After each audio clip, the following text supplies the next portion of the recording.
Okay. మరొకసారి అందరికీ గూడా యేసు ప్రభు వారి నామంలో నా యొక్క వందనాలు తెలియజేస్తున్నాను. ఈరోజు మనం చూడాలనుకున్నటువంటి ప్యాసేజ్ ఆల్రెడీ నేను ముందుగా పెట్టాను. మత్తయి సువార్త 17వ అధ్యాయం 24-27 వచనాలు. బైబిల్స్ ఉన్న వాళ్ళందరూ గూడా మీరు తీసి 4 వచనాలని మనం ఈరోజు స్టడీ చేద్దాం.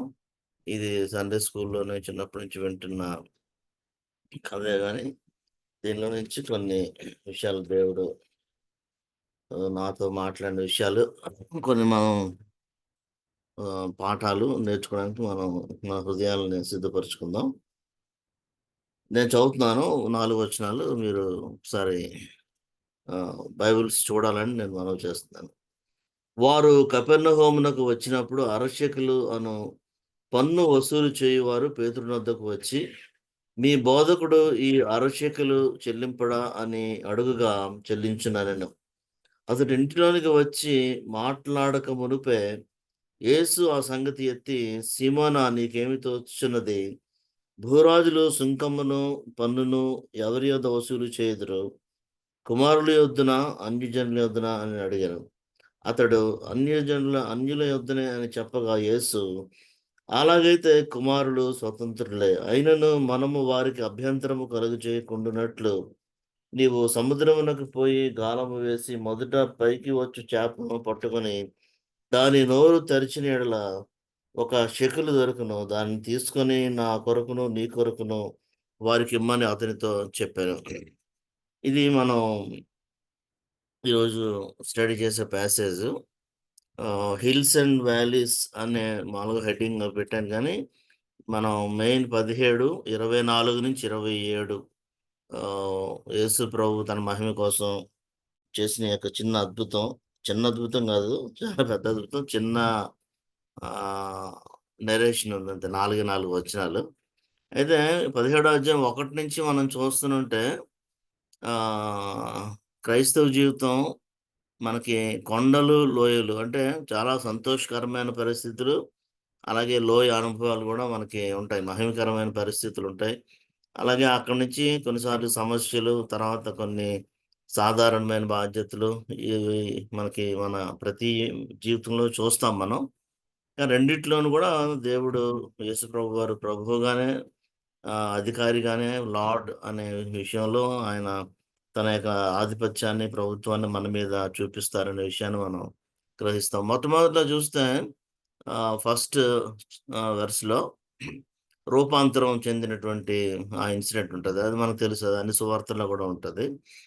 తర్వాత ఆ కొండ మీద నుంచి వాళ్ళు కిందకొచ్చిన తర్వాత లోయ అనుభవం. అంటే లోయ అంటే లోయ అని గాదు. కొండ మీద నుంచి కిందకొచ్చినటువంటి అనుభవంలో మిగిలిన శిష్యులు యోహాను, యాకోబు, పేతురు కొండ మీదకి వెళ్తారు. రూపాంతరం యేసు ప్రభు వారు రూపాంతరం చెందడం వాళ్ళు చూస్తారు. అది మనకు తెలుసు ఆ కథంతాను. కానీ కిందకొచ్చేసరికి మిగిలిన శిష్యులు ఒక దయ్యం పట్టిన ఒక బాలుడిని స్వస్థపరచడంలో ఫెయిల్ అవుతారు. తర్వాత ప్రభు వెళ్లి దాన్ని సరిచేయడం, బాబుని స్వస్థపరచిన బాలుడిని చూస్తాం. ఇప్పుడు మనం 24వ వచనం దగ్గరికొచ్చేసరికి ఆలయపు పన్ను, దేవాలయపు పన్ను కట్టడం గురించినటువంటి విషయాలుంటాయన్నమాట. జస్ట్ బ్రీఫ్‌గా మొదటి పార్ట్‌లో మనం చూస్తే 11 వచనాల వరకు యేసు ప్రభువారి ముఖం చాలా రూపాంతరం చెందినట్టుగా సూర్యుని కంటే ఎక్కువగా ప్రకాశించినట్లుగా మనం చూస్తాం. ఒక పాట కూడా పాడుకుంటాం. ఎత్తైన కొండపైన ఏకాంతముగా చేరి అని. అక్కడ మోషే, ఏలియాలు కనిపించడం. అక్కడ తండ్రి ఇతడు నా ప్రియ కుమారుడు, ఇతని యందు నేను ఆనందిస్తున్నా, ఇతని మాట వినండి అనే మాటలు రెండోసారి ఇక్కడ మనకు కనిపిస్తుంది. బాప్తిస్మం తీసుకున్నప్పుడు ఒకసారి అది మనం చూస్తాం. తర్వాత లోయ అనుభవంలోకొచ్చేసరికి దెయ్యం పట్టినటువంటి ఆ యొక్క బాలుడో తండ్రి వచ్చి వాళ్ళని అడగడం, బాగు చేయమని, శిష్యులు బాగు చేయలేకపోవడం. అక్కడంతా కూడా గందరగోళంగా ప్రజలు ఏంటి ఇలా ఇలా ఉంది అని రావడం. ఆ టైంలోనే యేసు ప్రభు వారు కొండ మీద నుంచి దిగి ఆ సమస్యను పరిష్కరించడం అనేటువంటిది చూస్తాం. కాబట్టి ఈ హిల్స్ అండ్ వ్యాలీస్ లాగా కొండలు, లోయల్లాగా మన జీవిత అనుభవాలుంటాయి. క్రైస్తవ జీవితం ఒక మహిమాకరమైన అనుభవాలుంటాయి. పోరాటం ఉంటది. మామూలు డైలీ రెస్పాన్సిబిలిటీస్ గూడా అలా మారుతుంటది లైఫ్. కంటిన్యూయస్‌గా ఒకే రీతిగా మోనోటోనస్‌గా ఉండదు. పర్వత శిఖరాల మీద మనం నేర్చుకోలేని పాఠాలను కొన్నిసార్లు దేవుడు లోయ అనుభవాల ద్వారా లోయల్లో మనకి నేర్పిస్తాడు. కష్టాలు, కొన్ని సమస్యలు, కొన్ని బాధలు ఇలాంటివి రావచ్చు. కాబట్టి ఫస్ట్ 23వ వచనం వరకు ఈ విషయాలు మనం చూస్తామాట. ఈరోజు మనం మెయిన్ ఫోకస్ అంతా కూడా 24వ వచనం నుంచి మనం చూస్తాం. పేతురు వెళ్ళి ఆ చేపను పట్టి పన్ను చెల్లించిన అరశెకులు అనేటువంటిది. ఈ సందర్భం గాని చూస్తే మనం ఇప్పటివరకు చూసినటువంటిదే సందర్భం అంతా కూడాను. యేసుప్రభు వారు ట్రాన్స్‌ఫిగరేషన్ మౌంట్ తర్వాత అదే రూపాంతరీకరణం, తర్వాత దెయ్యం పట్టిన బాలుడిని స్వస్థపరచడం. తర్వాత తన మరణ పునరుత్థానాల గురించి ఆల్రెడీ అంతకుముందు చెప్తాడు. మళ్ళీ ఇంకొకసారి గూడా శిష్యులకి చెప్పిన వెంటనే ఈ యొక్క సంఘటన జరిగినట్టుగా మనం చూస్తాం. ఇది కపెర్నహూములో జరిగినట్టుగా ఉంటది. పేతురు యొక్క నేటివ్ ప్లేస్ ఇది. పేతురు సొంతూరు. దీని హిస్టారికల్ బ్యాక్‌గ్రౌండ్ చారిత్రక నేపథ్యం గాని చూస్తే యూదుల దేవాలయపు పన్ను ఇది. టెంపుల్ టాక్స్ అంటారన్నమాట ఇది. మామూలు రోమన్ గవర్నమెంట్‌కి కట్టేటువంటి టాక్స్ కాదిది. అది వేరే. ఇది దేవాలయములో చెల్లించేటువంటి పన్ను. ఆ యొక్క పన్ను గురించి కూడా మనం చూస్తాము.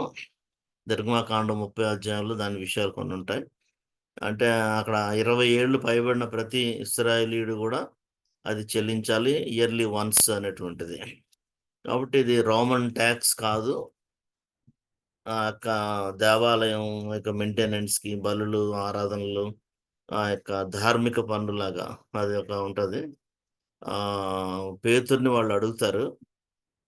మీ బోధకుడు చెల్లిస్తాడా ఈ పన్ను? ఏంటంటే చెల్లిస్తాడని చెప్తాడు.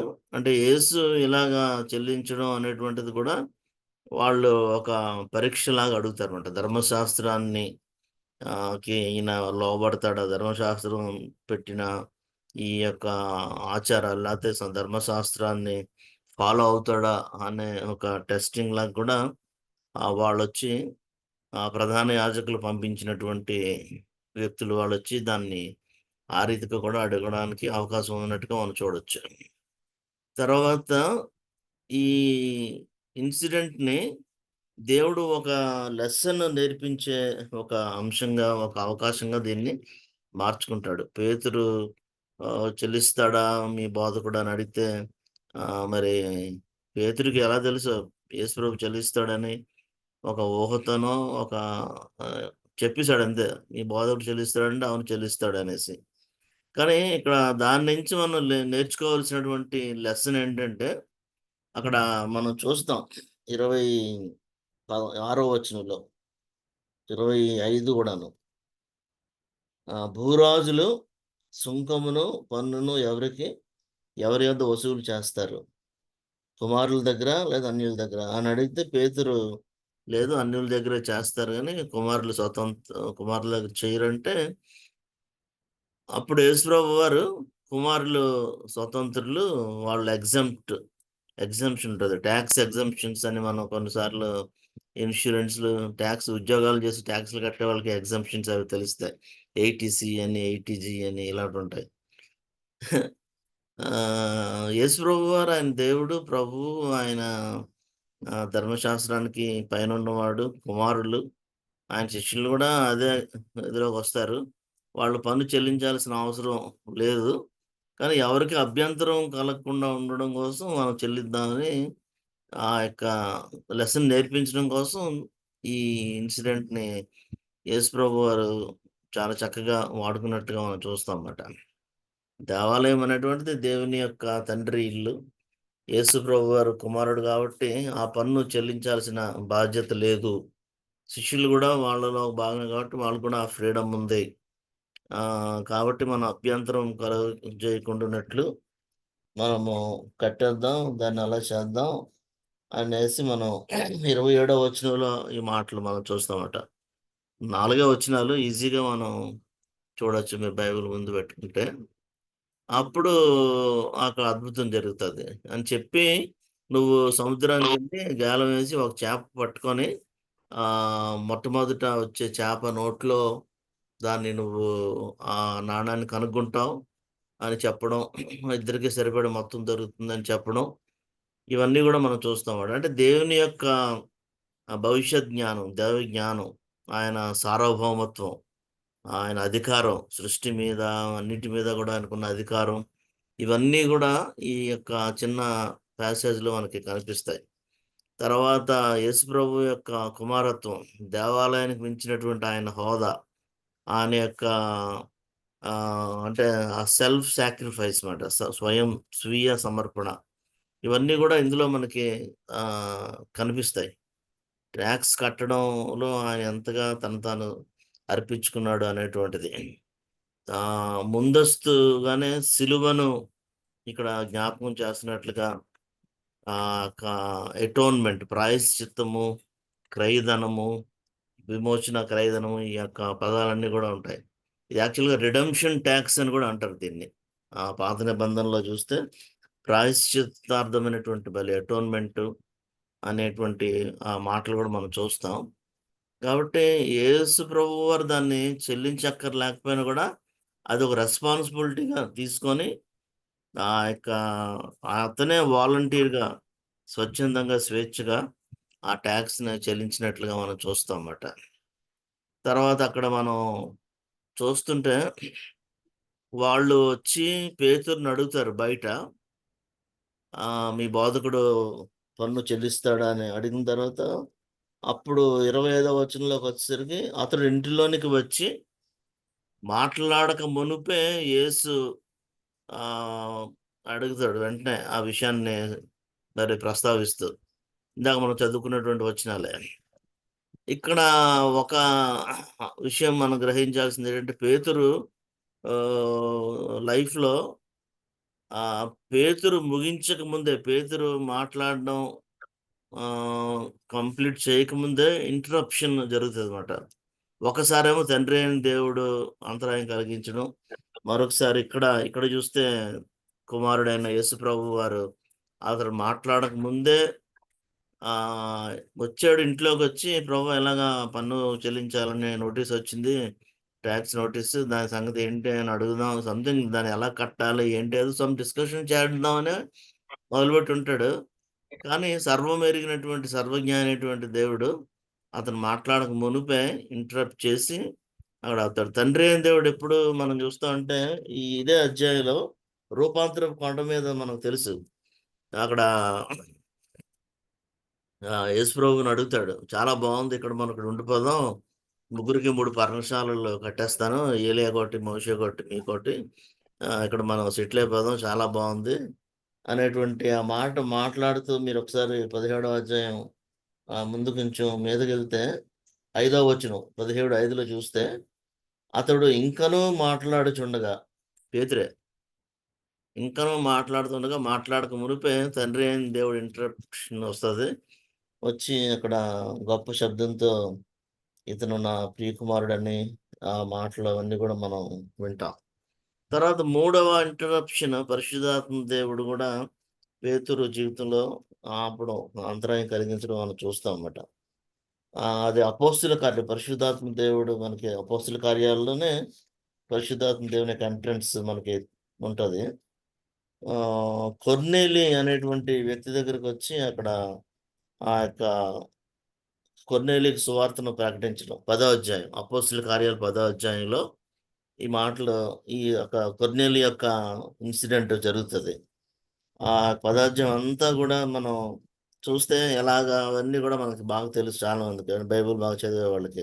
44వ వచనం దగ్గరకొచ్చేసరికి మీరు ఒకసారి చూడండి, అపోస్తల కార్యాలు 10:44 దగ్గరకొచ్చేసరికి, పేతురు ఈ మాటలు ఇంకా చెప్పుచుండగా అక్కడ పరిశుద్ధాత్మ దేవుడు ఇంటరప్ట్ చేసి, అక్కడ ఉన్న అందరి మీద గూడా పరిశుద్ధాత్మ దేవుని యొక్క కుమ్మరింపు రావడం, అవన్నీ గూడా చూస్తామట. కాబట్టి కొన్ని సార్లు మన జీవితాల్లో మనము కంప్లీట్ చేయకముందే, అంటే మనం నెక్స్ట్ ఏదో మన మనసులో ఒక ఆలోచన ఉన్నప్పుడు పరిస్థితుల్లోనే దేవుడు, త్రియేక దేవుడు ఏదో రకంగా మనల్ని ఇంటరప్ట్ చేసి ఎందుకంటే ఆయన మన 139 కీర్తనలో ఉంటది. మాట నా నాలుకకు రాకమునుపే నువ్వు దాన్ని ఎరిగి ఉన్నావా దేవుడవు అనేసి అంటాడు దావీదు. కాబట్టి పేతురు లైఫ్‌లో ఏ రీతిగా ఈ 3 ఇంటరప్షన్స్ వస్తాయన్నమాట. అయితే ఈ అద్భుతం యొక్క కొన్ని ఒక ధ్యానిస్తూ ఉంటే నేను నిన్నటి వరకు ఆల్మోస్ట్ 5 రాసాను. తర్వాత మళ్ళీ ఆరోది ఉదయం యాడ్ చేశాను. అలాగ చాలా ఉండొచ్చు. మీరు కూడా ఇంకా ధ్యానిస్తుంటే దీని యొక్క ప్రత్యేకమైనటువంటి కొన్ని యూనిక్ ఫీచర్స్ ఒక డిస్టింక్టివ్స్ లాగా ఈ అద్భుతం గురించి మనం కొన్ని విషయాలు మనం ధ్యానం చేద్దాం. మొట్టమొదటిదేంటంటే మనకి ఇది మత్తయి సువార్తలోనే కనిపిస్తది. ఇంకెక్కడ కనబడదు. మిగిలిన సువార్తికులు ఎవరు గూడా దీని గురించి రాయలేదు. మత్తయి గూడా సుంకపు పన్ను గుర్తుదారుడే, టాక్స్ కలెక్టర్, టాక్స్ ఆఫీసరు, లేవి సుంకం కలెక్ట్ చేస్తున్న టైంలోనే యేసుప్రభు వెళ్లి పిలుస్తాడు. మత్తయి సువార్తను రాస్తాడు. కాబట్టి అదొక ప్రత్యేకమైనటువంటి విషయం. దీని గురించి నెక్స్ట్ మనం ఇంకా డీటెయిల్డ్‌గా చూద్దాం. రెండోది యేసు ప్రభువారు తన కోసం చేసుకున్నటువంటి ఒకే ఒక అద్భుతం ఇది. తన యొక్క సెల్ఫ్ లాగా అంటే టాక్స్ కట్టడానికి అలాగా. మూడోదేంటంటే పేతురు కోసం గూడా చాలా అద్భుతాలు చేశాడు. అవన్నీ గూడా అందరూ ఉన్నారు.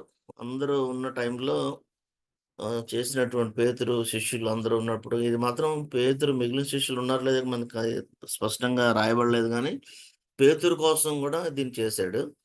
తర్వాత ఒక్క చేపతోనే ఈ అద్భుతం చేస్తారనమాట. అంతకుముందు చేసిన అద్భుతాలు చేపలుంటాయి. లూకా సువార్త 5వ అధ్యాయంలో చాలా విస్తారమైన చేపలు వలలు పిగిలిపోవడం.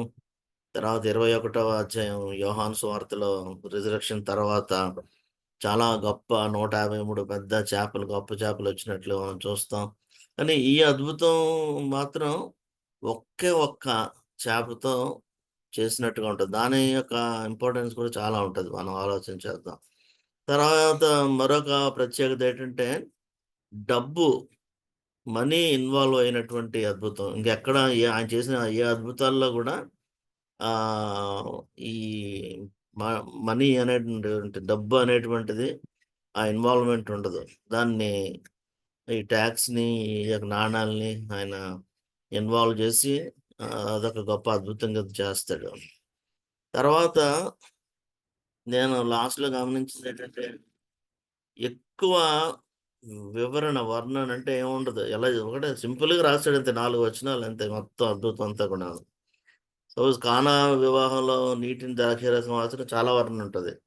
ఆళ్ళని సేవకులను పిలవడం, వాళ్ళకి చెప్పడం, ఆ రాతి బాణలు నీళ్ళతో నింపడం మళ్ళీ అలా ఉంటది. ఏ అద్భుతం చూసినా గూడా మనకి అది ఆహ్, ఎలాగ చేశాడు దేవుడు అవన్నీ గూడా మనకి చాలా ఆహ్, డీటెయిల్డ్ ఎక్స్‌ప్లనేషన్ లాగా ఉంటది.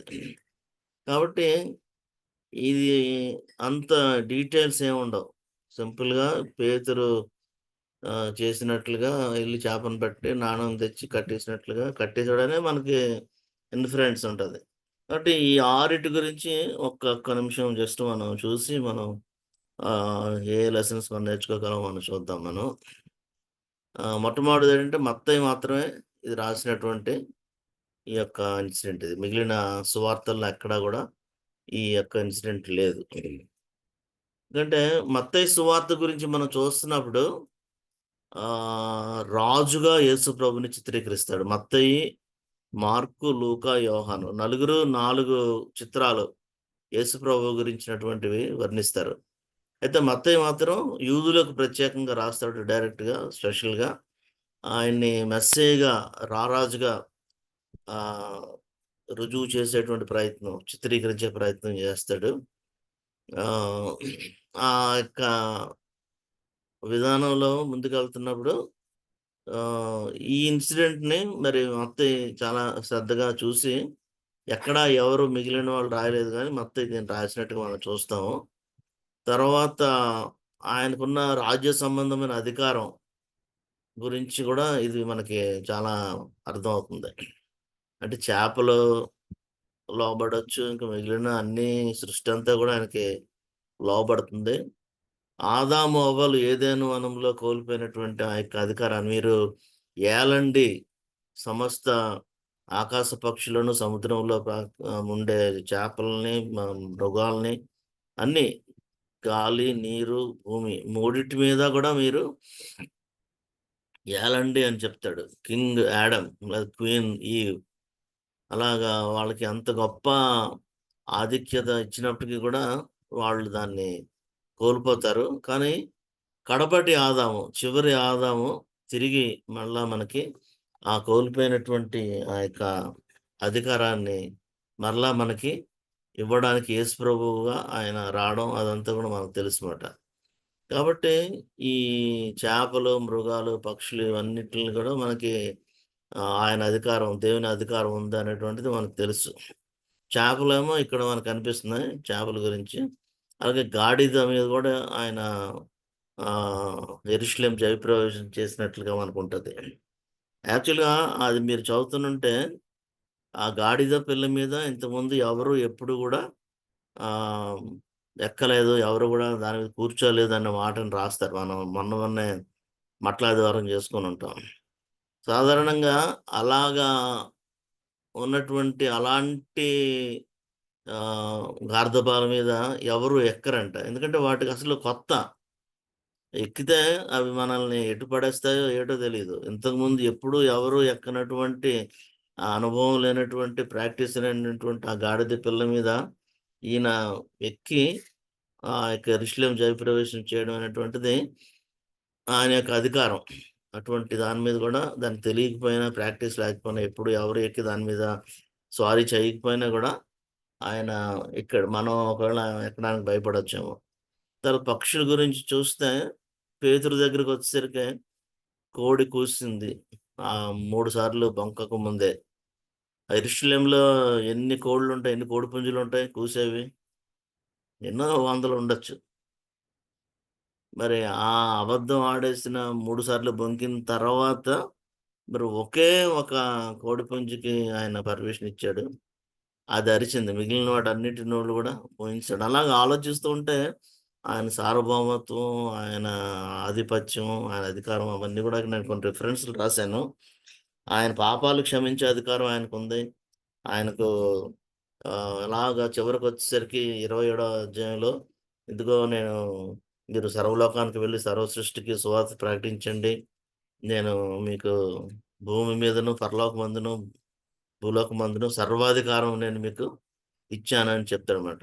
ఇవన్నీ ఈ మత్తయి సువార్తలో ఆయన అధికారాన్ని ఎలాగా ప్రతి దాని మీద వాడాడో మనకి చాలా స్పష్టంగా కనిపిస్తది. ఇక్కడ మత్తయి ఆ రీతిగా యేసుప్రభువుని చూపిస్తాడు. రెండవ ప్రత్యేకత దగ్గరికొచ్చేసరికి యేసుప్రభు వారి యొక్క సొంత కోసం చేసిన అద్భుతంలా కనిపిస్తది. అంటే తన శక్తిని వ్యక్తిగత అవసరాల కోసం ఉపయోగించుకోవచ్చు. యేసుప్రభు దేవుడు. ఆయన దాన్ని అలా ఉపయోగించుకోవచ్చు కానీ, అక్కడ ఆ పన్ను కట్టడానికి దాన్ని ఆ రీతిగా వాడినా, దాని నుంచి ఆయన గొప్పతనము, ఆయన యొక్క ఆ సిలువకు ఒక సాదృశ్యంగా దాన్ని మలుచుకొని, అక్కడ ఆ పాఠాన్ని నేర్పిస్తాడు. 40 రోజులు ఉపవాసం ఉన్న తర్వాత అరణ్యంలో ఈ రాళ్ళు రొట్టెలుగా చేసుకొని తినమన్నప్పుడు ఆయన చేసుకొని తినొచ్చు. ఆయనకి అది ఉంది. కానీ అక్కడ దాన్ని ఆయన శక్తిని ఉపయోగించలేదు సాతాను దగ్గర. ఆయన పర్పస్ ఆయన ఈ లోకానికొచ్చినటువంటి ఉద్దేశ్యము అవన్నీ గూడా ఆయనకు బాగా తెలుసు కాబట్టి ఎప్పుడు, ఎక్కడ, ఎలాగ ఆయన దాన్ని వాడాలో ఆయన అలాగ వాడినట్టుగా మనం చూస్తాం మాట. కాబట్టి శరీరధారిగా ఉన్నప్పుడు తన స్వభావ గుణాల్ని సొంతంగా స్వతంత్రంగా ఉపయోగించలేదు. మనము ధనవంతులం అవ్వడానికి ఆయన దరిద్రుడాయనని పౌలంటాడు. కాబట్టి ఆయన సిలువ ఎక్కాల్సొచ్చింది. దరిద్రుడిగా మారాల్సొచ్చింది.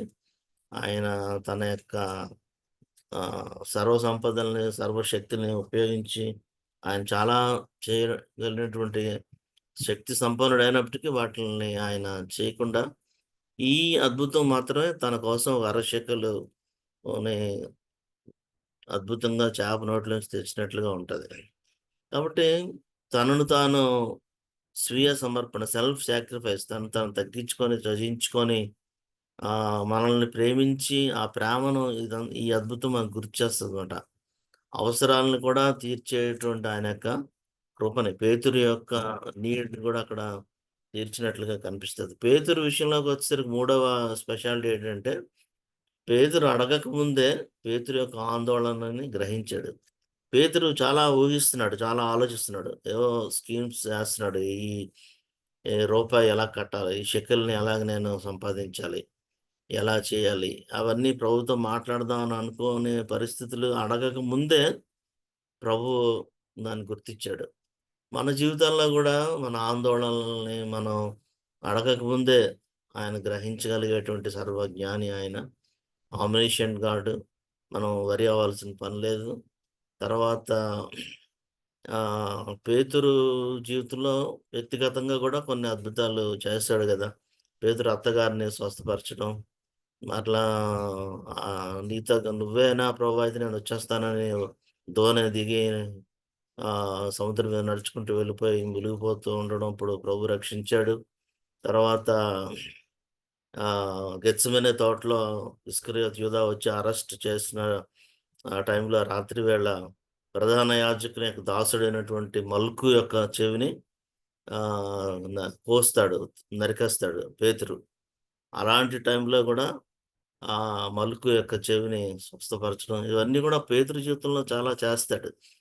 ఒకవేళ ఒక భక్తుడు అంటాడు, మలుకు చెవిని పేతురు నరికేసినప్పుడు, కోసేసినప్పుడు ఈ ప్రభువు గాని స్వస్థపరచకుండా ఉండుంటే 4 సిలువలుండేవేమో గొల్గొతా మీద అని అంటాడనమాట. అలాగా చాలా చేశాడు పేతురు విషయంలో దేవుడు. ఇవన్నీ గూడా పేతురుకి ఆహ్, తర్వాత ఇచ్చిన ఉపదేశాన్ని దాచాడు. పేతురు మొదటి పత్రిక, రెండో పత్రిక, తర్వాత ఆ పత్రికల్లో ఈ ఇన్సిడెంట్స్, ఈ అనుభవాలన్నీ గూడా ఆయన మాటలో రాయడానికి ఇవి ఒక ఎక్స్‌పీరియన్సెస్‌గా పేతురుకున్నాయన్నమాట. మనందరికి బాగా తెలిసిన మాటే. ఆయన మిమ్మల్ని గూర్చి చింతిస్తున్నాడు గాబట్టి మీ చింత యావత్తు ఆయన మీద వేయండని మొదటి పేతురు 5:7లో ఉంటది. కాబట్టి విశ్వాసం ఉంచాడు పేతురు. విశ్వాసం, ఫెయిత్ ఈస్ నాట్ స్కీమింగ్ అని అంటాడన్నమాట. స్కీమింగ్ మన ప్లానింగ్ ఏదో ఊహించుకొని, ఆలోచించుకొని ఏం చేద్దాం, అది చేద్దాం అలాంటిదేం గూడా మనం పెట్టుకోకూడదు విశ్వాసం ఉంటే. ప్రభువు మీద పూర్తిగా ఆధారపడాలి. అప్పుడు మనం ఎటువంటి సందేహం మనలో లేకుండా పేతురు జీవితంలో ఇదొక గొప్ప ప్రత్యేకమైనటువంటి ఇన్సిడెంట్. తర్వాత నాలుగవ ప్రత్యేకత చూస్తే ఈ ఒక్క చేప, చాలా చేపలతో చేసిన అద్భుతాలున్నాయి. చాలా మల్టిట్యూడ్, బిగ్ క్యాచ్. ఐదో అధ్యాయంలో లూకా, యోహాను 21లో ఇందాక నేను చెప్పినట్లుగా. కానీ ఇక్కడ ఒక్క చేపనే ప్రభువు ఉపయోగించుకున్నాడు. కొన్నిసార్లు చిన్న ఒక్కటే ఆయనకు అవసరం ఉంటది. నువ్వొక్కడివే అవసరం ఉండొచ్చు. లేతే ఒక్కటే ఆయన తీసుకుంటాడు. అపోస్తల కార్యాలు మూడో అధ్యాయంలోకొచ్చేసరికి చూస్తే ముందు రోజునే పెంతెకోస్తు దినాన 3000 మంది బాప్తిస్మం తీసుకుంటారు. పేతురు ప్రసంగానికి అంతమంది రక్షించబడతారు. నెక్స్ట్ మూడో రోజునెప్పుడో వాళ్ళు పేతురు, యోహానులు దేవాలయం శృంగారం అనేటువంటి ద్వారం దగ్గర వాళ్ళు ఆ యొక్క దేవాలయంలోకి వెళ్తుంటే పుట్టినప్పటి నుంచి కుంటివాడైనటువంటి వాడు అక్కడ కనబడడం. ఇప్పుడు పేతురు అతన్ని పలకరించడం అదంతా మనకు బాగా తెలుసు. అప్పుడు ఒకవేళ యోహాను అనొచ్చు, "అన్నా పేతురన్నా పద మనకు బోలెడుంది సేవ. మనం ఈ ఒక్కడు కుంటోడిని పట్టించుకుంటావేటి? ఈడి గురించి ఎందుకు? మనం వెళ్ళిపోదాం ముందుకి చాలా సేవ ఉందని" అనుండొచ్చు. అనొచ్చు. కానీ పేతురు అంటాడు, "ఆ రోజున ప్రభువు ఒక్క చేపే పట్టమన్నాడు. ఆ ఒక్క చేప పట్టడం ద్వారా చాలా నాకు అద్భుతమైనటువంటి పాఠాలు నేర్పించాడు. ఈ ఒక్కడితో నేను మాట్లాడాలి" అని చెప్పి మాట్లాడి, వెండి బంగారాలు నా దగ్గర లేవు గానీ, యేసు నామములో లెగు అనగానే లెగుస్తాడు. ఆ నెక్స్ట్ వెంటనే అక్కడ 2000 మంది ప్రభువుని నమ్ముకున్నట్లుగా మనకుంటది. 3వ అధ్యాయం ఇది చదువుతుంటే. అంటే ఒక్క ఆత్మ ఒక్కళ్ళనే కొన్నిసార్లు మనం ప్రభు దగ్గర నడిపించాల్సినటువంటి అనుభవాన్ని దేవుడు మనకు కలిగించినప్పుడు మనం అది ఖచ్చితంగా చేయాలి. నేను మాట్లాడాలంటే ఒక 1000 మంది ఉండాలి. ఇలాగా చాలామంది చెప్తుంటారు. ఎక్కువ మంది ఎంతమంది ఉంటారు? అన్న మీరు రండన్నా. ఎంతమంది ఉంటారు మాట్లాడటానికి? లేదా నేను గిటార్ ఇవన్నీ వాయిస్తుంటాం కదా! చాలామంది గిటారిస్టులు, మ్యూజిక్ ప్లేయర్స్ గూడా. ఎంతమంది ఉంటారు? ఒక 1000 మంది, ఒక 5,000 మంది, 10,000 మంది ఉంటే వచ్చి నేను ఇది చేస్తాను. ఒక్కడేమో బైబిల్ స్టడీకొస్తే నేనది చెయ్యను. అలాగా చాలా సార్లు ఉంటది. కానీ ఒక్కళ్ళతోనే దేవుడు కార్యం చేస్తాడు. ఇక్కడ ఒక ఎగ్జాంపుల్ రాశాను 'డిఎల్ మోడీ' గారి గురించి. 'డిఎల్ మోడీ' గారు జీవితంలో అసలు యాక్చువల్‌గా ఆయన ఎలా రక్షణ పొందాడంటే, ఎవరో ఒక సండే స్కూల్ టీచరు. ఆయనెక్కడో చర్చి వెనక సైడ్ ఎక్కడో వీధిలో ఒక షూ జోళ్ళు బాటా లాంటిదేదో జోళ్ళ షాప్‌లో ఒక టీనేజ్ బాయ్‌గా మోడీ గారక్కడ చెప్పులు షాప్‌లో పనిచేస్తున్నప్పుడు, ఈ సండే స్కూల్ టీచర్ వెళ్ళి అతనికి సువార్త చెప్పడం. ఒక్కడే ఉన్నాడు. ఒక్కడికే చెప్పింది ఆమె. కానీ తర్వాత 'డిఎల్ మోడీ' గారి చరిత్ర మనందరికి తెలుసు. కొన్ని వేల మందిని ఆయన ప్రభు దగ్గరికి నడిపించాడు. కాబట్టి ఒక్క చేప అనేటువంటిది కూడా మనకు చాలా లెసన్స్‌ని నేర్పిస్తది. తర్వాత ఐదవది గాని మనం చూస్తే, ఈ డబ్బు విషయంలో ఆయన వాడినటువంటి ఒక ఒకే ఒక అద్భుతం మాట. ఈ ఆర్థిక విషయాలు ఇవన్నీని. ఈ డబ్బు గురించి ఉన్నటువంటి ఈ యొక్క విషయాల్లో చూస్తే, యేసుప్రభు ఎప్పుడు గూడా డబ్బుల గురించి డైరెక్ట్‌గానే మాట్లాడేవాడు. ఆయన బోధలు అన్నీ గూడా మనం చదువుతున్నప్పుడు ఎక్కువ మనీ మ్యాటర్స్ అని ప్రస్తావిస్తాడు ఆయన. కాబట్టి ఇక్కడ ఈ పన్ను గురించి, డబ్బు గురించి ఎందుకు ఆయన అంత ప్రత్యేకంగా శ్రద్ధ తీసుకున్నాడు అనంటే, ఇందాక మనం బిగినింగ్ ఇంట్రొడక్షన్‌లో చూసినట్టుగా నిర్గమాకాండం 30 అధ్యాయంలో వచ్చి ఒకసారి మీ బైబిల్స్ ఉన్నవాళ్ళు నిర్గమాకాండం 30 అధ్యాయం 11వ వచనం నుంచి ఒక 6 వచనాలు చూస్తే అవి చదవద్దు గానీ, అక్కడ 13వ వచనంలో ఏముంటదంటే, లెక్కింపబడిన వారిలో చేరు ప్రతి వాడును పరిశుద్ధ స్థలము యొక్క తులమును బట్టి అర తులము ఇవ్వవలెను. ఆ తులము 20 చిన్నములు దాని యొక్క మెజర్‌మెంట్ దాని యొక్క విషయాలు రాస్తాడు. 15వ వచనం దగ్గరికొచ్చేసరికి అది మీ ప్రాణములకు పరిక్రయ ధనముగా ఉండునట్లు యెహోవాకు అర్పణగా ఇచ్చినప్పుడు ధనవంతుడు అరతులం కంటే ఎక్కువ ఇవ్వకూడదు. పేదవాడు అరతులం కంటే తక్కువ ఇవ్వకూడదు. ఇది ప్రాయశ్చిత్తార్థమైనటువంటి వెండి.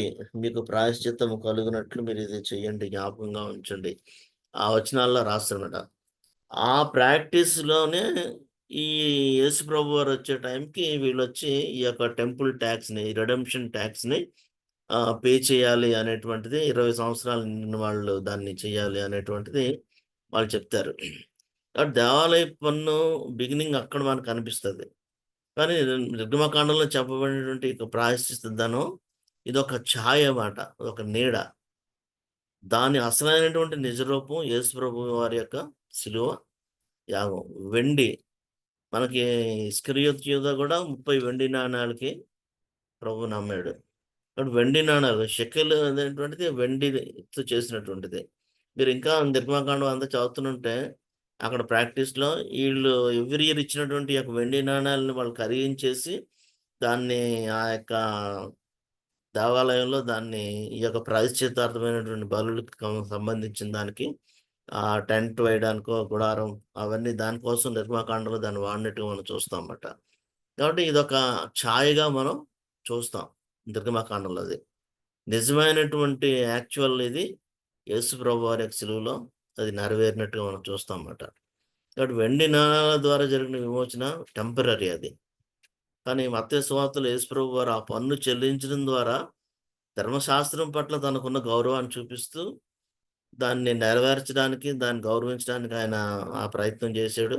తర్వాత శిలువ మీద యేసుప్రభు వారు చిందించిన రక్తం ద్వారా మానవాళందరి కోసం కూడా ఒక శాశ్వతమైన పర్మనెంట్ విమోచన క్రయధనాన్ని చెల్లించాడు.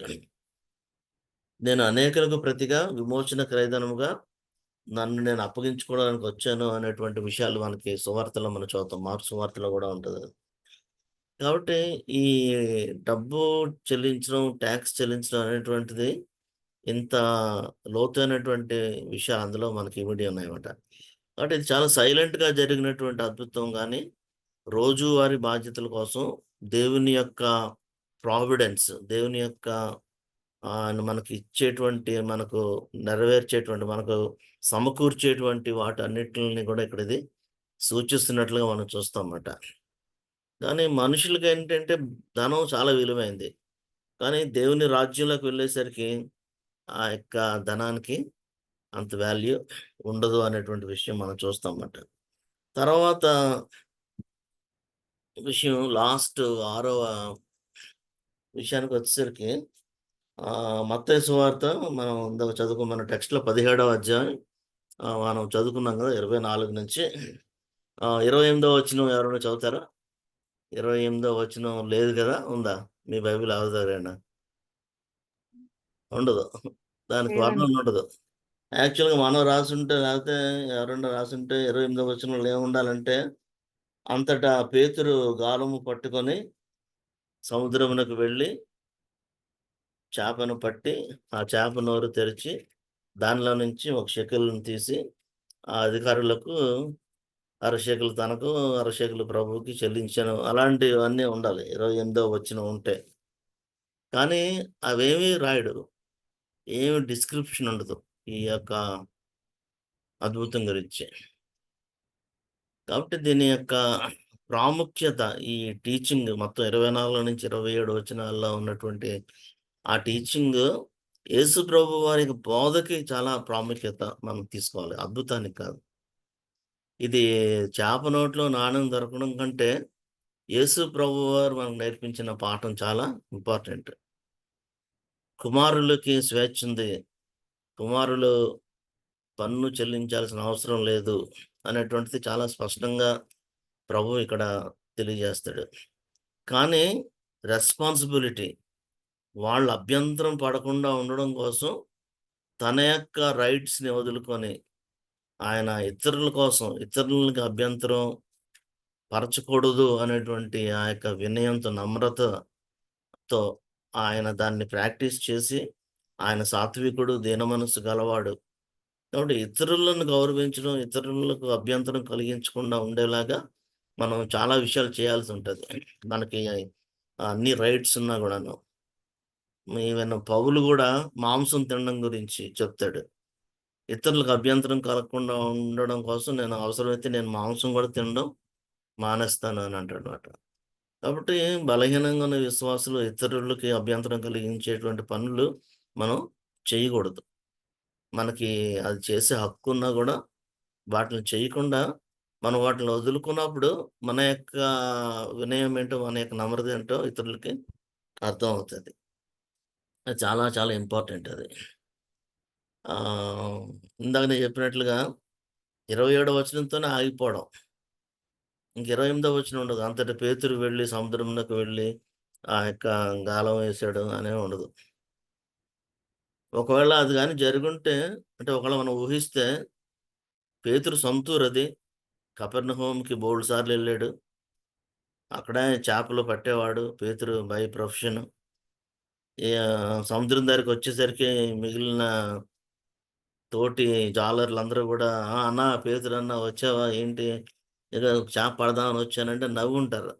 ఇదంటే నువ్వు నీ దోణిలేవి, నీ వలలేవి, నువ్వు చాలా విస్తారమైన చేపలు పడతావు గదా! ఈ చిన్న గేలం వేసుకొని వచ్చేవేటి?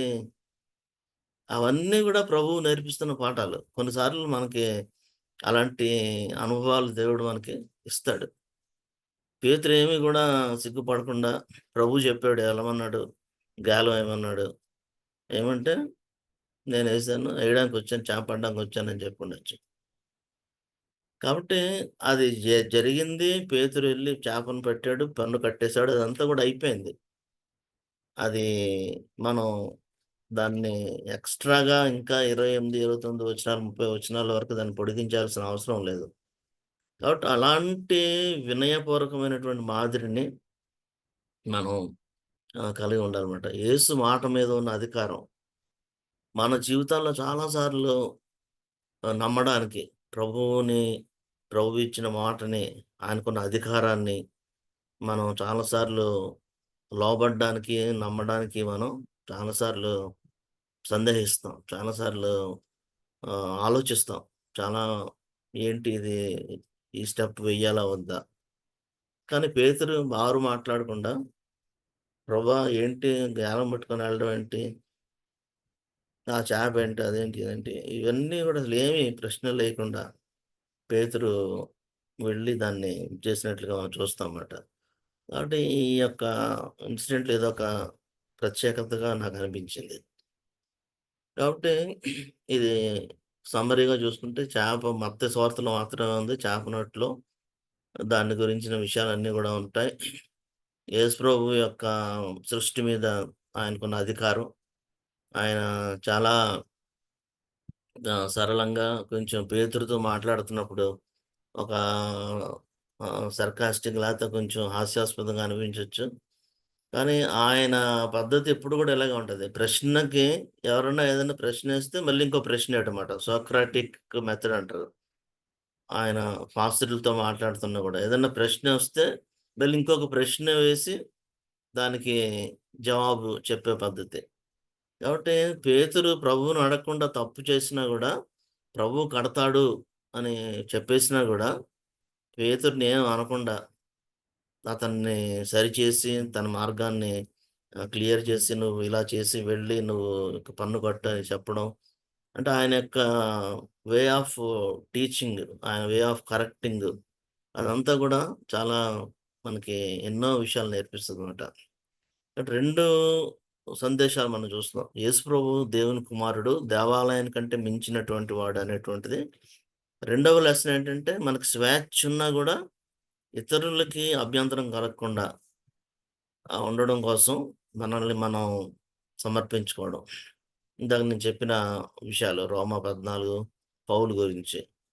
కాబట్టి దీనికున్నటువంటి ఛాయా చిత్రం లేతే ఆ యొక్క పాత నిబంధనలో ఉన్నదేంటంటే, దేవాలయ పన్ను బలుల ద్వారా పాప పరిహారంకి సంకేతం. కానీ, యేసు ప్రభువే స్వయంగా స్వేచ్ఛగా ఆ శిలువ మీద ఆయన దాన్ని చెల్లించినటువంటి ఆ విషయం ఇందాక నేను చెప్పినట్లుగా ఆ యొక్క ముందస్తు చిత్రంగా అది మనకి కనిపిస్తది. తర్వాత ఈ అద్భుతంలో ఉన్నటువంటి the complexity of this miracle గాని మనం చూస్తే, దేవుడు సార్వభౌముడు, సార్వభౌమాధికారం ఉంది ఆయనకి అనేటువంటిది మనకు కనిపిస్తది.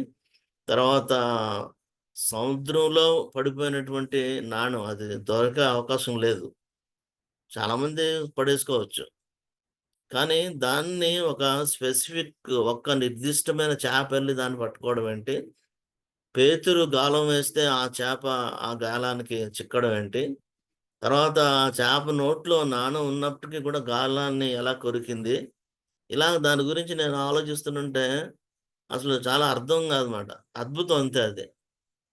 మన జీవితంలో గూడా మనం చాలా జవాబుల కోసం ప్రభువు చేస్తున్న కార్యాలను మనం అడుగుదాం, ఆలోచిద్దాం, ట్రై చేస్తాం గానీ, ఆయన సార్వభౌమాధికారాన్ని మనం ప్రశ్నించలేము.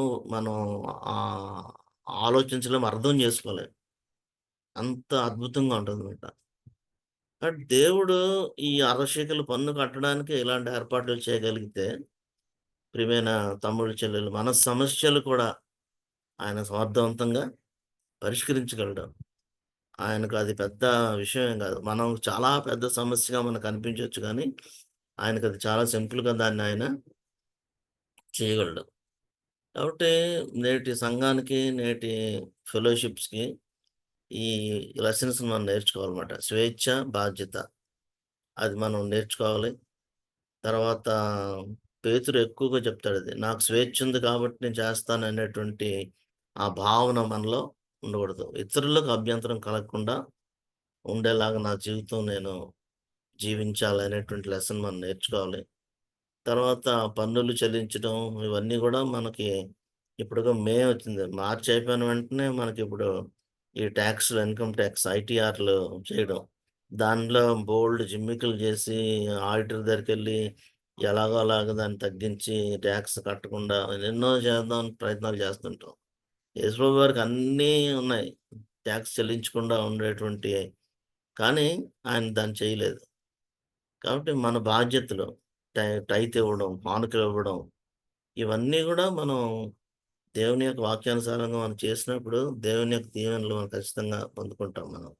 కాబట్టి ఆర్థిక సమస్యలు, అవసరాలొచ్చినప్పుడు యేసు ప్రభువు ఆ చేప నోట్లో నానోలాగా ఆయన గూడా అనుకోని మార్గాల్లో నుంచి మనకి ఆయన సరఫరా చేస్తాడు. మన నీడ్స్‌ని ఆయన మీట్ అవుతాడు. అన్‌ఎక్స్‌పెక్టెడ్ వేస్‌లో ఆయన మార్గాలు, ఆయన కార్యాలు వేరేగా ఉంటాయి. God will make a way where there seems to be no way అని మనం పాడతాం. పేతురుకి తెలీదు. ఆలోచించేస్తున్నాడు. అమ్మ బాబోయ్! ఈ టాక్స్ కట్టాలి ఎలాగని. కానీ పేతురు యొక్క వృత్తినే పేతురునే ఉపయోగించుకొని ఆ గాలం వేసి చేపను పట్టి ఆయన కార్యాలు, ఆయన అద్భుతాలు మనకు అర్థం కావన్నమాట. కాబట్టి అప్పుడప్పుడు మనం తప్పులు చేసినా గూడా ఆయన క్షమిస్తాడు. మనకు మార్గం చూపిస్తాడు. మనం ఈ కుమారుల స్వేచ్ఛ గురించి బోధించాలి. ప్రేమ, సమర్పణ వీటన్నిటితో మనం ఈ లోకాన్ని జయించగలుగుతాం. అవన్నీ గూడా ప్రభువు ఇక్కడ ఈ చిన్న ఇన్సిడెంట్ ద్వారా నేర్పిస్తున్నాడు. ముఖ్యమైన లెసన్ ఏంటంటే, మనం హోదా దేవుని కుమారుల హోదా. మనకు స్వేచ్ఛ వస్తుంది. కానీ మన లక్ష్యం ఏంటంటే, ఇతరులని రక్షించడం కోసం ఈ స్వేచ్ఛని మనం త్యాగం చేయాల్సినటువంటి ఆ లెసన్ మనం నేర్చుకోవాలి. యేసుప్రభు శిలువ మీద చేసినటువంటి ఆ యొక్క కార్యాన్ని. కాబట్టి ఆయన యందు విశ్వాసం ఉంచుదాం. ఆందోళన చెందాల్సిన, చింతించాల్సిన పని లేదు. ఆయనకు ముందే తెలుసు నీ గురించి. నీకు జరగబోయే విషయాలన్నీ గూడాను. ఆయన sovereign God, almighty God, omniscient God. చిన్న విషయాల్లో గూడా ఆయన చేస్తాడు. పెద్ద పెద్ద గొల్యాతు, ఎరుకో గోడలు అనుకుంటాం గానీ, చిన్న ఇలాంటి అరక్షికలు చెల్లించాల్సిన పరిస్థితుల్లో గూడా ఆయన నీ జీవితంలో నీకు ఎలాంటి చిన్న సమస్య అయినా గూడా పెద్ద సమస్య అయినా, నీ చింత చిన్నదైనా, పెద్దదైనా చింత యావత్తు ఆయన మీద వేస్తే ఆయన ఖచ్చితంగా ఆ యొక్క గొప్ప కార్యాన్ని చేస్తాడు. కాబట్టి ఈ వాక్యం ద్వారా మనకి దేవుడు జ్ఞానం ఇచ్చి, మనం కుమారులుగా జీవించడానికి ఒక అధికారం ఉన్నటువంటి దాసులంగా, బానిసలంగా కాకుండా ఆ యొక్క బాధ్యతతో మనం ప్రభువు సేవను ముందుకు చేయగలిగేలాగా ఈ యొక్క చర్చిలోను వాటిలో నుండే లీగలిజం ఇవన్నీ గూడా ఈ ఆచారాలు, వ్యవహారాలు ఇవన్నీ గూడా పక్కన బెట్టి సెల్ఫ్ సాక్రిఫైస్ ప్రభు ప్రేమను మనం గూడా ఈ లోకంలో చూపించి ఇతరులకు సేవ చేయడం అనేటువంటిది ఈ యొక్క చిన్న ఇన్సిడెంట్ ద్వారా మనం నేర్చుకోగలుగుతాం. కాబట్టి ముఖ్యమైన లెసన్ ఈ రోజున నువ్వు ఎటువంటి చింతతో ఉన్నావు? ఎటువంటి సమస్యతో ఉన్నావు? ఎటువంటి ఆహ్, ఆలోచనలు కలిగి ఉన్నావు? ఎటువంటి స్కీమింగ్స్ చేస్తున్నావు? అవన్నీ గూడా పక్కన బెట్టేసి, ఈ యొక్క ప్రభువు ప్రేమను, ప్రభువు యొక్క నేర్పించిన లెసన్‌ని మనం నేర్చుకోవాలి. లోతైన సత్యాలు మనకు అందిస్తున్నాడు. జీవితంలో అనిశ్చితమైన పరిస్థితుల్లో కూడా క్రీస్తు మనల్ని పట్టించుకుంటాడు. ప్రభువు మన పట్ల శ్రద్ధ చూపిస్తాడు, జాగ్రత్త చూపిస్తాడు అనేటువంటిది విశ్వాసం ఉంచినప్పుడు అది మనల్ని ఎంతో ధైర్యపరుస్తుంది, ప్రోత్సాహపరుస్తుంది. ఈ వాక్యం ద్వారా ఏంటంటే బాధలు, శ్రమలు, హింసలు ఇయన్నీ ఎదుర్కొంటున్న వారికి విశ్వాసులకి గొప్ప ఆత్మీయ ఆదరణ మనకిస్తుంది. అధికారం గల రాజైన యేసు మనకు అవసరమైన దాన్ని ఖచ్చితంగా సమకూరుస్తాడు అనేటువంటిది ఈ యొక్క చిన్న అద్భుతం ద్వారా మనం నేర్చుకోగలుగుతాం. చాలా సార్లు ఆశ్చర్యకరమైన, వ్యక్తిగతమైన మనం ఊహించని రీతిల్లో ఆ యొక్క అద్భుతాన్ని దేవుడు చేస్తాడు అనేటువంటిది మనం నమ్మాలి. కాబట్టి ప్రియమైన దేవుని బిడ్డలారా, ఇప్పుడు ఈ వాక్యం వింటున్నటువంటి సమయంలో నీ హృదయంలో, నీ మనసులో నువ్వేంటో ఆలోచిస్తున్నావో, నువ్వు ఎలాగా దీన్ని టాకిల్ చేయాలి? దీన్నెలాగా కట్టాలి? దీన్నెలా చేయాలి? ఈ సమస్యని దీన్నెలా పరిష్కరించాలి? ఆటన్నిటిలో గూడా చాలా ఆశ్చర్యకరమైన రీతిలో ప్రభువు నీకు సహాయం చేస్తాడు. వ్యక్తిగతంగా నువ్వు ఊహించవు. ఈ రకంగా జరుగుతుందనేసి నేను అనుకోలేదు అని చాలామంది చాలా సార్లు సాక్ష్యాల తర్వాత చెప్పినట్టుగా వింటాం. కాబట్టి ప్రభు యొక్క సావరెంటీని, సార్వభౌమాధికారాన్ని, ఆయన యొక్క ముందస్తు ఆ యొక్క ప్రావిజన్‌ని మనం జ్ఞాపకం చేసుకుంటూ, ఆయన ఎటువంటి పరిస్థితుల్లోనైనా గూడా ఆయన మనకి చాలని దేవుడుగా ఉండి, మన అవసరాలన్నీ గూడా తీరుస్తాడు అని నమ్మి మనం ప్రభువుకి మనల్ని మనం సమర్పించుకొని ప్రార్థన చేసుకుందాం. ఒక నిమిషం తలలు వంచి మనం ప్రార్థన చేసుకుందాం. ఎవరి మట్టుకు వాళ్ళు మన హృదయంలో చిన్న ప్రార్థన చేద్దాం. మీ సమస్య ఏంటో, మీ బాధ ఏంటో ప్రభువు తీర్చడానికి ఆయన ఊహించిన రీతిలో, అనుకున్న రీతిలో, ఆశ్చర్యకరమైన రీతిలో పేతురు జీవితంలో చేసినటువంటి దేవుడు నీ జీవితంలో, నా జీవితంలో కూడా చేస్తాడని నమ్మి ఆయనకు మనల్ని మనం సమర్పించుకుందాం. మహాపరిశుద్ధుడా, మహోన్నతుడా, గొప్ప దేవ మీకు వందనాలు, మీకు స్తుతులు, మీకు స్తోత్రాలు. దేవా మరి ఈ దినం మీరిచ్చిన యొక్క వాక్యాన్ని బట్టి మీకు వందనాలు. దేవా మరి మాకు చాలని దేవుడు ప్రభా, మా చింత యావత్తు నీ మీద వేస్తున్నాం తండ్రి. దేవా మా యొక్క స్వేచ్ఛని, మాకున్నటువంటి ఆ యొక్క మీరిచ్చిన కుమారులుగా మాకు మీరిచ్చిన అధికారాన్ని ప్రభా మేము ఉపయోగించుకుంటూ ఈ లోకంలో మీ యొక్క సేవ చేయడానికి సహాయం దయచేయండి. అలాగని దాన్ని మేము మరి మీ ఇష్టానుసారంగా వాడే కృప దయచేయండి ప్రభా. ఇతరులకు అభ్యంతరకరంగా మా జీవితాలు ఉండకుండా ప్రభా మరి మేము జీవించడానికి తండ్రి సహాయం దయచేయండి. మా చిన్న విషయాల్లో గూడా ప్రభా మీరు శ్రద్ధ చూపించే దేవుడు ప్రభా. ఒక్క చేప అయినా గూడా ప్రభా మీరు పట్టించుకునే దేవుడు ప్రభా. మరి మాకున్న సమస్యలు, మా హృదయంలో ఉన్న ఆందోళనలు, ఆలోచనలు సమస్తము మీరు ఎరిగిన దేవుడు ప్రభు తండ్రి. వాటన్నిటి నుంచి మాకు విడుదల ఇవ్వగలిగినటువంటి గొప్ప రాజు అని, సార్వభౌముడు అని మీ ఎదుట మేము సాగిలపడి ప్రభా మీకు నమస్కరిస్తూ, మిమ్మల్ని ఆరాధిస్తూ ప్రభా మీరిచ్చిన వాక్యాన్ని బట్టి మీకు వందనాలు తెలియజేస్తూ, యేసుక్రీస్తు వారి శ్రేష్టమైన నామములో ప్రార్థించి అడిగి వేడుకుంటున్నాం తండ్రి. ఆమేన్. ఆమేన్. థాంక్ యూ అందరికీ కూడా. ప్రైజ్ లార్డ్ అన్న. ఈ వాక్య భాగం చిన్నదే గానీ చాలా విషయాలు అలా ధ్యానిస్తున్న కొలది నాకు చాలా విషయాలు దేవుడు తెలియజేస్తున్నాడు. నెక్స్ట్ వీక్ నుంచి నేను నిర్గమకాండం చేద్దామని పోయిన వారం జెప్పాను.